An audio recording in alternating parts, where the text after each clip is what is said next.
Hello everyone, I am Kavya, first MBBS student in AIIMS New Delhi. तो पहले हम marks पूछते हैं, कितने मार्क्स थे?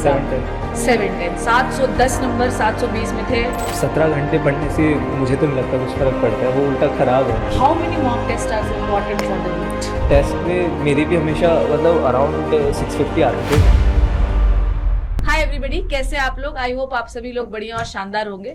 आप सभी के लिए एक छोटा सा सरप्राइज है। एक्चुअली ये छोटा नहीं है, बहुत ही बम्बार्डिंग सरप्राइज है, क्योंकि आपके सामने मैं आपके लिए आपके स्टूडेंट्स के बीच का ही एक मेंटर लेके आई हूं, और मैं चाहती हूं कि आप सभी लोगों को उससे कुछ सीख मिले, क्योंकि ये सीख आप सभी के भविष्य के लिए बहुत इंपॉर्टेंट है। हम सभी आपको समझाते हैं तो शायद आप लोगों को समझ में नहीं आता होगा और आप लोग हमें थोड़ा कैजुअली ले लेते होंगे, पर जब वो आपके सामने बोलेगा तो आप कैजुअली ले नहीं पाएंगे। So welcome to our very own mentor Kavya. कैसे हो भाई?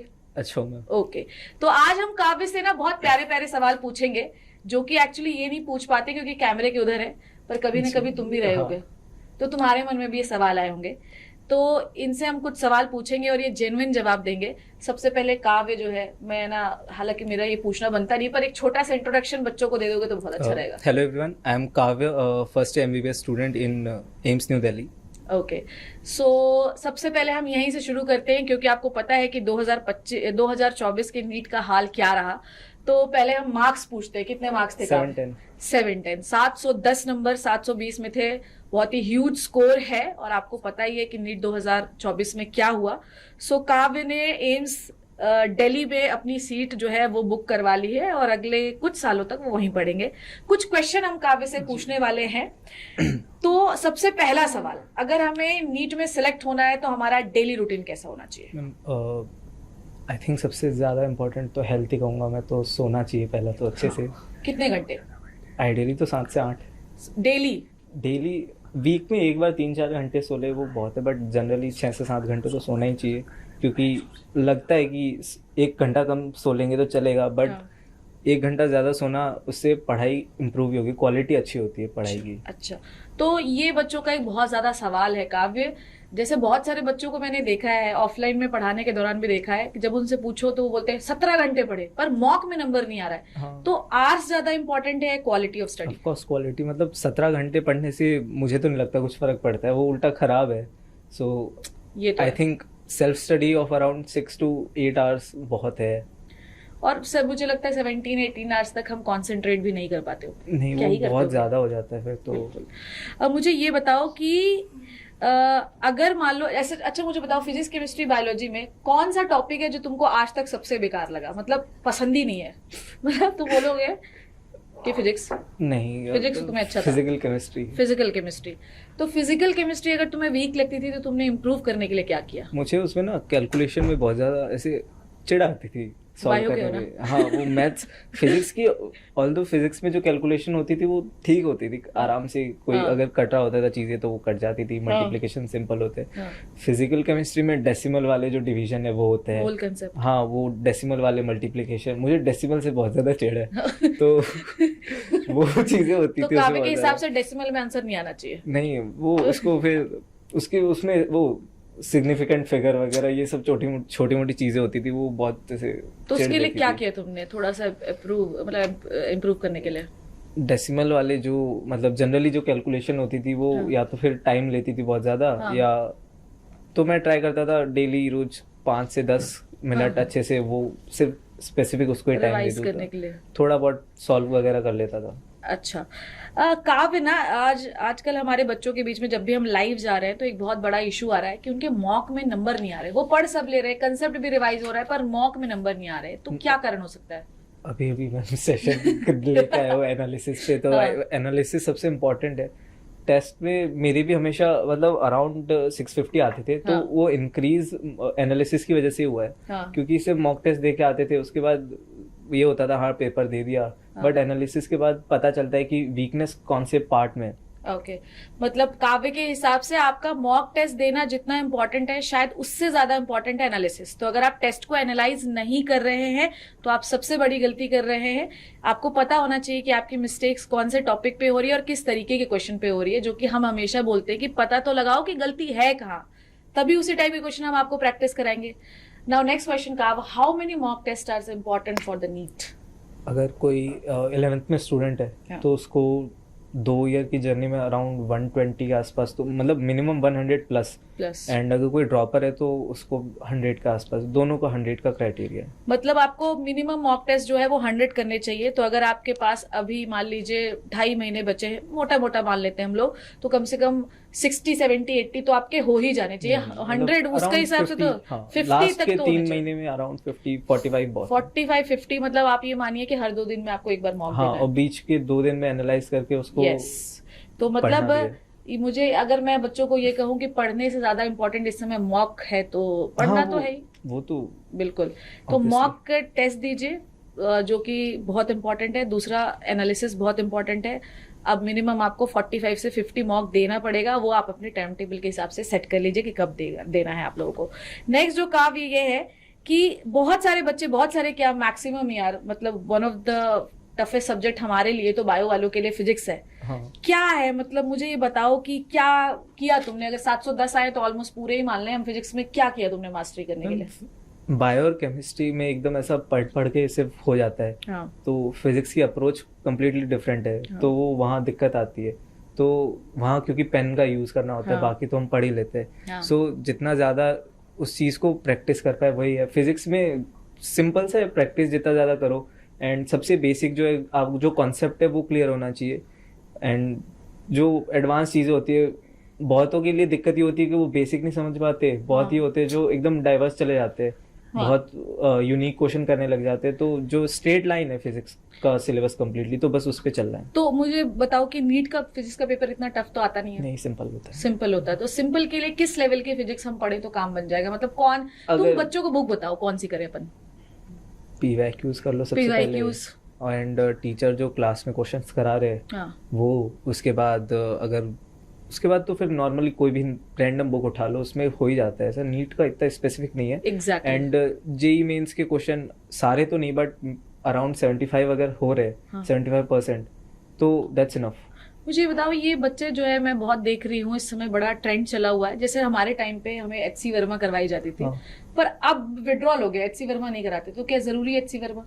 मैंने तो खरीदी भी ली थी। हाँ, एग्जैक्टली। मैं यही आपको समझाने की कोशिश कर रही हूँ कि HC वर्मा अब आपको करना ही नहीं है भाई। इसने कहा PYQ जो कि आपको करने चाहिए, और कोई भी नॉर्मल नीट की किताब खरीद लीजिए जिसमें फिजिक्स के क्वेश्चन दिए, और आपके क्लास टीचर से जिससे आप पढ़ रहे हैं। ये जो HC वर्मा के पीछे बच्चे पागल हैं भाई, वो अलग ही लेवल के क्वेश्चन है। हमारे टाइम पे वैसे पढ़ते थे, पर अब शायद नहीं आते हैं। नेक्स्ट जो क्वेश्चन ये है कि कौन सा पहले अटेम्प्ट में आप सिलेक्ट हुए जी। हो? तो अगर एक रीजन बताए, अगर आपसे मैं पूछूं कि सिर्फ एक रीजन बताओ कि एक फर्स्ट अटेम्प्ट में सिलेक्ट होने का कारण। फर्स्ट अटेम्प्ट में सिलेक्ट होने का कारण मतलब कंसिस्टेंसी। कंसिस्टेंसी। अगर आप लगातार लगे रहेंगे तो सिलेक्शन हो हाँ। जाएगा, है ना? क्योंकि पेपर ऐसा है कि टफ तो आता नहीं है इतना। नहीं, अगर डेली रोज 6 घंटे पढ़ रहे, दैट्स इनफ। 6 से हाँ। 8 घंटे सेल्फ स्टडी। अच्छा, मुझे बताओ कि क्या अभी भी जो बच्चे दे रहे हैं नीट, उनके लिए पॉसिबिलिटी है कि वो निकाल पाए? हाँ, हो जाएगा। हो उससे कोई जाएगा। दिक्कत नहीं है। तो बिल्कुल भी स्ट्रेस लेने की जरूरत नहीं है, अभी भी आप निकाल सकते हैं। हाँ। एक कॉमन मिस्टेक जो बच्चों को अवॉइड कर देनी चाहिए अब।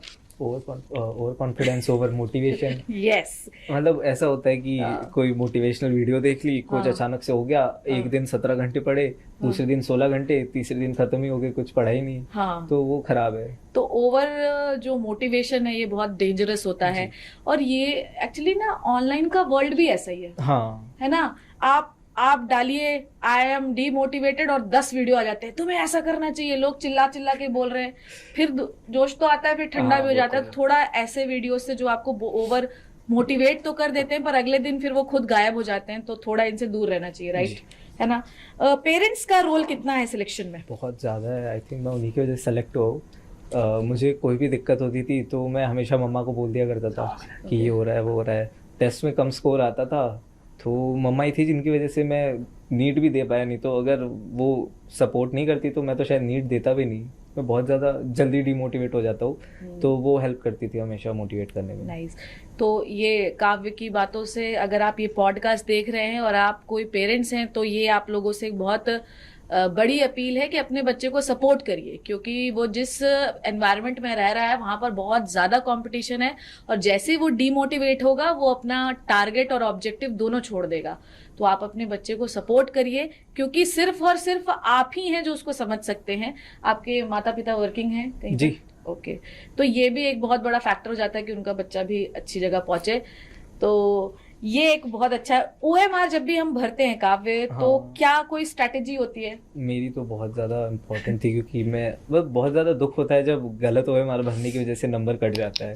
तुमने कभी भरी? फाइनल एग्जाम में तो नहीं भरी होगी। नहीं, हाँ। मैं फाइनल एग्जाम में तो मैंने जितना पूरे साल कंसंट्रेट नहीं किया था, उससे ज़्यादा कंसंट्रेशन मेरा 3 घंटे में था। ओके। तो जनरली ये होता है कि मैं OMR में ना क्वेश्चन सॉल्व किया, उसके बाद एक डॉट लगा देता हल्का सा, वो अच्छा। स्कैन नहीं होता है। अच्छा। तो हल्का सा एक डॉट, मतलब ऐसा कि वो खुद को दिख जाए, बट बहुत ज़्यादा ऐसा क्लियर नहीं होना चाहिए, बस ऐसा लग जाना चाहिए कि हाँ यहाँ वो डॉट किया था। ओके। तो पूरा पेपर सॉल्व किया, डॉट डॉट कर दिया, उसके बाद फिर से जब एक बार वापस से देखने आते हैं तो अगर लगा कि हाँ यही आंसर है तो भर दिया। तो वो डॉट रहता है, तो उसकी वजह से ये नहीं होता कि किसी का आंसर कहीं और भर दिया।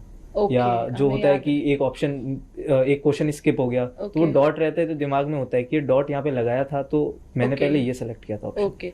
अच्छा, मुझे बताओ, क्वेश्चन के साथ OMR भरते थे या बाद में? नहीं, मैं डॉट लगा देता था क्वेश्चन के साथ, अच्छा, बाकी अच्छा। OMR फिर पूरी लास्ट में हाँ, भरता ये था। वाला ट्रिक मैं भी करती थी कि एक छोटा डॉट लगा देती थी जो भी राइट आंसर है, और हाँ। फिर आगे बढ़ती थी, लास्ट में उसी डॉट पे भर देती थी ताकि मेरा स्किप ना हो। ये स्ट्रैटेजी राइट। और बहुत सारे बच्चे जो है वो तुरंत करते हैं, सबके अपने अपने ट्रिक्स हैं, पर मुझे लगता है कि एक डॉट लगा दीजिए जो भी राइट आंसर आपको लग रहा है, और उसके बाद उसकी फिलिंग करिए, है ना, क्योंकि बार बार भरते हैं थोड़ा कॉन्सेंट्रेशन भी हिलता होगा, हाँ। है ना। अच्छा, मुझे बताओ कि जो भी हम सेक्शन, कौन सा सेक्शन जो है वो आप सबसे पहले अटेम्प्ट करते थे? मैं तो मतलब पूरा चेंज, बट बहुत ज़्यादा एक्सपेरिमेंट किया था, कभी फिजिक्स स्टार्ट में की, कभी बॉटनी। तो मुझे सबसे ज़्यादा सही लगा था कि मैं स्टार्टिंग बॉटनी से कर रहा हूँ, क्योंकि कॉन्फिडेंस मेरा इंक्रीज हो जाता था। ओके। स्पीड अप हो जाती थी, मतलब ऐसा लगता था कि अच्छा 45 मिनट में बायो हो गई है, हाँ। तुम मतलब मैं अच्छे से पेपर कर रहा हूँ, मेरे पास अच्छा खासा टाइम है, तो वो मोटिवेशन दिमाग में रहता था। ओके। तो मैं हमेशा बॉटनी स्टार्ट की। ओके। और लास्ट सेगमेंट कौन सा? लास्ट हमेशा केमिस्ट्री या फिजिक्स। केमिस्ट्री या फिजिक्स? वो तो स्टार्टिंग के 5 क्वेश्चन पे डिपेंड करता था। अगर फिजिक्स के 5 क्वेश्चन सिंपल लग रहे तो मैं कंप्लीट कर देता था, लेकिन अगर लगता था कि पहले दूसरे में ही दिक्कत आएगी, लंबा खिंच जाएगा या थोड़ा कॉन्फिडेंस लो हो जाएगा, तो मैं केमिस्ट्री पहले कर देता था। ओके। तुमने कितने घंटे में पेपर कंप्लीट किया है? नीट का हाँ। अराउंड, मतलब OMR इंक्लूड करके 2 आवर 15 मिनट्स में हो गया हाँ, था। तो अगर आपको ऐसा लग रहा है कि जो समय है वो 20 मिनट रिड्यूस हो गए और आपको बहुत दिक्कत की बात है, तो ऐसा कोई स्ट्रेस नहीं है। 2-2.5 घंटे में इसने पेपर किया है और आप भी कर सकते हैं। तो मुझे लगता है 3 घंटे जो आपको समय दिया गया है बहुत जेन्युइन समय है, उतना ही समय लगता है हाँ। नीट का पेपर करने में, इससे ज्यादा लगता नहीं है। मुझे ये बताओ कि अगर एक रात पहले आपने कोई स्पेशल स्ट्रैटेजी की थी, हालांकि क्वेश्चन बड़ा अलग टाइप का है पर पूछना बनता है। मैं तो बहुत ज़्यादा सोया था, बहुत ज़्यादा। हाँ। मैं 10 बजे रात को सो गया था, हाँ। सुबह 7-8 बजे उठा। हाँ। हमारा सेंटर जो था आई थिंक 150 किलोमीटर दूर था। हाँ। तो कैब में गए, कैब में सो रहा था। हाँ। फिर 11 बजे मैं सेंटर में गया, फिर मैं 11 से 1 बजे सोया हुआ था। कुल मिला के वो रात से सो रहा था। हाँ, मैं पेपर से आधा घंटा पहले तक सो रहा था। Very nice. तो रिलैक्स था माइंड, जो हाँ, था रिलैक्स बहुत था, तो ज्यादा बढ़िया अच्छे से अटेम्प्ट कर पाए। अब मुझे ये बताओ कि अगर हम नीट का प्रिपरेशन कर रहे हैं तो मतलब मुझे ये बताओ कि कैसे हम अपने आप को कंसिस्टेंट रखें। मतलब जैसे तुमने बोला over motivation is very dangerous, तो जैसे बच्चा है साल भर मोटिवेट कैसे रहेगा? मोटिवेशन, मतलब अब ये आई थिंक सुनने में बहुत अजीब लगेगा, हाँ। बट बहुत बार बिना मोटिवेशन के पढ़ना पड़ता है। हाँ। क्योंकि बहुत सी ऐसी चीज़ें जो, यही चीज़ें अगर आप करोगे तो जो भीड़ है, अभी आई थिंक 26-27 लाख लोग नीट हाँ, देंगे। हाँ, इस तो साल 30 यही वो एबिलिटी, अगर आप बिना मोटिवेशन के पढ़ पा रहे हो, इट मीन्स आपके अंदर एबिलिटी है डॉक्टर बनने की। Exactly. तो बहुत सी आपको चीज़ें करनी पड़ेगी बिना मन के, जो आपको उन दूसरे लोगों से आगे कर पाए। तो अगर मैं ये बोलूं कि मोटिवेशन की जरूरत नहीं है, आपके अंदर चाह होनी चाहिए कि मुझे हाँ, बनना है, वही। राइट? हाँ। तो सबसे पहले तो एक्चुअली मोटिवेशन तो कुछ है ही नहीं जो आप पूरे दिन बोलते हैं मोटिवेट कर दीजिए, कुछ नहीं होता है। आपके अंदर आपका ऑब्जेक्टिव क्लियर होना चाहिए कि मुझे ये करना है, और जिस दिन वो क्लियर हो जाता है तो ऑटोमेटिकली मेहनत भी होने खुद लगती के है। लिए करना है वो, तो अगर आप बिल्कुल, खुद के लिए ही नहीं कर पा रहे तो फिर क्या ही कर सकते जब हैं। आप अपने लिए अच्छा नहीं करेंगे तो फिर आप दूसरों के लिए कैसे अच्छा करेंगे बच्चों। और ये है हमारा सबसे अच्छा। और हाँ, एक और क्वेश्चन है। डेली आपने बताया 6 से 7 घंटे हाँ। पढ़ते थे आप। एक लास्ट क्वेश्चन जो सबसे इंपॉर्टेंट क्वेश्चन है, अगले साल अगर आप नीट के बच्चों को कोई एक टिप देना चाहो तो कौन सी होगी? वही over confidence, Yes. Over motivation ज्यादा नहीं करना है। हाँ, एंड मतलब ये हर कोई कहता है कि नहीं, चीज़ें कम नहीं करनी, बट आई थिंक लिमिट भी होनी चाहिए चीज़ों की। बहुत ज़्यादा पढ़ना भी खराब है, बहुत हाँ। ज़्यादा मोटिवेटेड होना भी सही नहीं है। हाँ, बहुत कम ज़्यादा पढ़ना भी खराब है। मतलब हाँ, वो तो ऑब्वियसली है, बट मतलब लोअर लिमिट तो सेट है, अपर लिमिट कोई बताता ही हाँ। नहीं है। तो जैसे पेपर है, पेपर में हर कोई कहता है स्पीड होनी चाहिए, हाँ। बट हद से ज़्यादा भी नहीं होनी चाहिए। हाँ, ठीक है, 2 घंटे लग रहे अच्छी बात है, बट ये नहीं कि 1.5 घंटे में पेपर हो गया। हाँ। बहुत ज़्यादा भी जल्दी नहीं करना चाहिए पेपर। बिल्कुल। तो कुल मिला के आपके लिए एक टिप है ये अपर कि लिमिट सेट होनी अपर चाहिए। लिमिट आपकी सेट होनी चाहिए। आप बिल्कुल मैं हमेशा ही कहती हूँ यार कि आप को ये लगता है कि अगर आपका बाजू वाला 18 घंटे पढ़ रहा है तो वो नीट में सिलेक्ट हो जाएगा, ऐसा बिल्कुल भी नहीं है ना। आप अपने माइंड में खाली स्पेस तो छोड़िए जहां पर आप चीजों को स्टोर कर पाइए। तो आपको आपकी मिनिमम लिमिट जो है वो 7 से 8, मतलब यही आपकी मैक्सिमम, यही आपकी मिनिमम। मतलब आपको मिनिमम से नीचे जाना नहीं, मैक्सिमम के ऊपर नहीं जाना है। जब व्यक्ति जो है नियमित तरीके से जीना सीख जाता है तो वो हर चीजों को पार कर लेता है, राइट? Yes, ma'am. सो हम ये कह सकते हैं कि discipline is the key of success, right? Sure. तो डिसिप्लिन है। थैंक यू सो मच काव्य, आप हमारे साथ जुड़े, हमारे बच्चों को मोटिवेट किया, और ऑल द बेस्ट। आप जब MBBS कंप्लीट कर लीजिए, ऐसे ही आप MD कंप्लीट कर लीजिए, ऐसे आप SRF कर लीजिए, सब कुछ कर लीजिए, Sure. और एक अच्छा डॉक्टर बनकर हम सभी लोगों का इलाज करिए। इसी विश के साथ हम लोग इस शो को या पॉडकास्ट को खत्म करते हैं, और हम ये विश करते हैं कि अगले साल 2025 का साल जो है आपका साल हो, 2026 भी आप ही का साल हो, और आप सिलेक्ट हो जाइए और डॉक्टर बन जाइए। Thank you so much, take care and bye bye.